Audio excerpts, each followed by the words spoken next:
Hey everyone, I'm back. It's Tonya, and I'm here to talk all about headlines. Headlines, headlines, headlines, right? What they do to us, what they do to us inside, what they do to our world, what they do to our days, right? Right, that kind of thing. And we talk about it a lot. But I found myself in this really interesting process that I thought I'd share. And it was when I got on my phone and saw a headline, which is rather unusual. I've have fairly limited avenues of approach when it comes to other people's messaging. But this one snuck through, and it was all about Katy Perry's recent video from an American Idol audition where she broke down talking about how the country has effing failed us, right? And I felt that, right? I felt so many of us who sit in that place of like, yes, amen, like preach on, like, what can we do, right? It's just this helplessness, right? This feeling of like, how did we get to this place? And that particular conversation had to do with school shootings and just the devastation that we feel in that, right? And I watched myself align in that space, and it did. And then other aspects of me started to talk, right? It was like, and yet let's kind of step back a second and take a peek here at what this emotional response does, right? What it does to my day, what it does to people I come in interaction, what it does with how I view shape up the world, because there are real emotions in this stuff, right? We have real feelings. We have loved ones that we've lost, or we know people who've lost loved ones. The tragedy in these stories is, we can absolutely identify in them. And yet, if we look at broadcasting, media, social media, programming as programming, we're coding people, right? In a sense, we're sending out energetic signals that say, agree with this, align with this, right? And the articles in particular that are handling that video are really emphasizing this devastation, right? This helplessness. What have we done here, right? And it's important that we look at it from that perspective. What have we done? Because if we sit back and say our country has failed us, like, who is our country but us? Right. And it's not lost on me that this is happening on a show of popularity. Right. And at the heart of school shootings aren't guns, right? For sure, that's a layer. And this is not debating gun control. We're talking about insecurity. We're talking about people not knowing where they belong, people not knowing that they belong, people not knowing that they're loved, that they're held, that they are okay, that they meet the standard, right? That they're not a failure or a loser. And it's a little bit interesting that that conversation is happening in a situation where maybe the theories could argue that it perpetuates some of that. Certainly what we see in our media and our social media is a little bit of element of that. And so what are we saying when we say, on one hand, the country has failed us, and yet we're complicit and complacent to programming that further creates a divide between those who feel like they've made it and those who don't?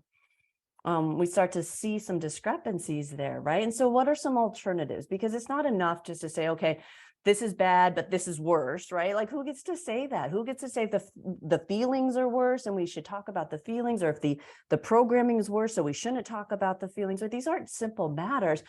However, if we take the CEFA perspective, right, expand your mind, soften your hearts, and kind of branch out a little bit, we can say, okay, what is it that's driving all of this but our own helplessness, our own hopelessness, our own feelings of powerlessness, and all of it to do anything about it? But what if we just think creatively for half a heartbeat, right? Like, just expand our minds and say, okay, what if we're just going to dream? Like, maybe there's a possible solution. And we could look at things like, let's just say one day of filming, for American Idol. That, I don't know that show, so I'm not going to pick on them, but let's take a bigger picture. Let's say a football game, right? We can all kind of visualize that. One football game where everybody's gathering thinking that they're going to watch a football game. But instead, everybody who shows up there, they're not watching football. Nobody's playing football. Nobody's drinking beer. But instead, I don't know, let's say that we're packing lunches for kids who could use nutrition and sustenance in their system. We're just packing lunches. That's what we're all going to gather to do. And the vendors, instead of selling appetizers, are donating that food to pack lunches, right? And I'm a business owner. I get it. Like, it's not simple. Saying expanding our minds out and thinking creatively, like, what is possible? And if we are the country if we are the country, do we just like take it? Like, do we just complain about it? Do we just jump on our platforms and hype about it? Or do we start and go, okay, what can we do? And certainly there are places for all of it. Awareness and outrage and emotional response and all of that are really, really important parts of the developmental process that leads us into our own evolution. And context, right? Perspective.